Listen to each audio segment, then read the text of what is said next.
Manifest de compromís per la diversitat pel 17 de maig, dia de lluita contra la LGTB-fòbia. El 17 de maig és el dia que internacionalment es dedica al reconeixement de la lluita contra l'homofòbia, la transfòbia i la biofòbia. Per això, avui és un dia per recordar David, assassinat a casa després d'aparèixer en un diari de la seva Uganda natal, en el qual se'l presentava com a gai i es demanava per a ell la pena de mort.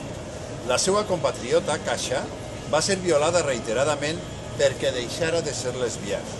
La mateixa condemna que va haver de patir la sud-africana Noxolo abans de ser assassinada. També cal recordar Stephen Itiwonge, condemnats a 14 anys de presó després de celebrar la seva boda a Malawi. I a Lawrence, perseguit i humiliat públicament per la policia per estimar a un altre home a Kènia. Exactament el mateix delicte que van cometre 35 empresonats al Camerún. Mentrestant, els i les activistes pels drets de lesbianes, gais, transexuals i bisexuals, LGTB, a l'Àfrica segueixen jugant-se la seva vida i la seva integritat per tal de millorar la situació d'un col·lectiu fustigat i perseguit per les institucions polítiques, religioses i socials. Però això no només passa en països africans. També a l'Amèrica Central i a Sud-amèrica els assassinats de persones transexuals, transvestits, homosexuals i bisexuals són una constant, com ho és també la violència, l'assetjament, la discriminació legal i la marginació social que pateixen. Tampoc Europa se salva de la discriminació a les persones LGTB. Recentment, Sergei Kondrahov i Igor Kochekov van ser acusats emparant-se en la nova llei de propaganda aprovada a Sant Petersburg pel fet d'haver exhibit cartells on defensaven que la manera de vida de les lesbianes també és normal. Cal dir-lo fort i clar, la LGTB-fòbia, l'odi i menyspreu cap a lesbianes, gais, transexuals i bisexuals mata, i ho fa de moltes maneres. No només empunyant armes, també ocasionant i propiciant entre nosaltres problemes de salut.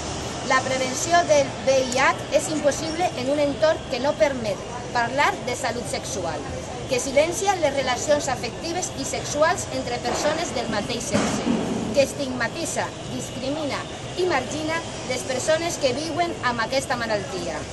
La LGTB-fòbia, a més, ha portat i encara porta a joves i no tan joves a cometre suïcidi per no trobar altra eixida al patiment que els causa el rebuig i la marginació. Els obliguen a sentir que les seues vides no tenen cabuda en aquesta societat.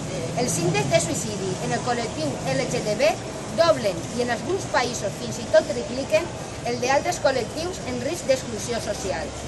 La igualtat és tasca de tota la ciutadania i les administracions públiques també han de treballar per a la seva promoció i comprometre's a no donar ni un pas enrere. En drets només cap l'avanç. Per això, també volem recordar que el dret al matrimoni igualitari, aprovat el 2005, és una de les millors eines de lluita contra la LGTB-fòbia, un instrument que ha atorgat dignitat, seguretat, protecció legal i autoconfiança a milers de persones i a les seues famílies. El 17 de maig, dia contra la LGTB-fòbia, ha de servir per reclamar, doncs, la fi de tota discriminació per motiu d'orientació sexual i identitat de gènere, i per reconèixer que la igualtat legal és el mecanisme més eficaç per combatre-la. Ens comprometem a seguir avançant. La lluita contra la LGTB-fòbia és una lluita moral, la lluita de totes i tots els que creguem en una societat més justa, més generosa i més respectuosa. Per tot això, instem al Partit Popular a que retire el recurs interposat davant del Constitucional contra el matrimoni igualitari per ser aquest recurs contrari a la igualtat de drets garantida en la Constitució.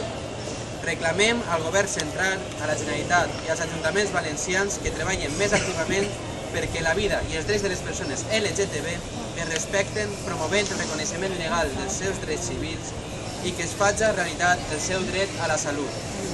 Ens solidaritzem amb totes les persones lesbianes, gais, transexuals i bisexuals perseguides arreu del món i instem als organismes competents a implementar mesures per a garantir els seus drets.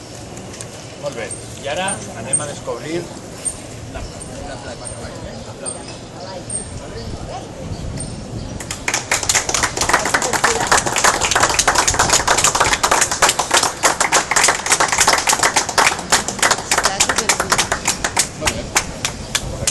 Ha quedat xulíssima. Oye, posamos ahí, pues faig una foto. Espera, que no me xulé. És que està bé. No se te pegue la esquena.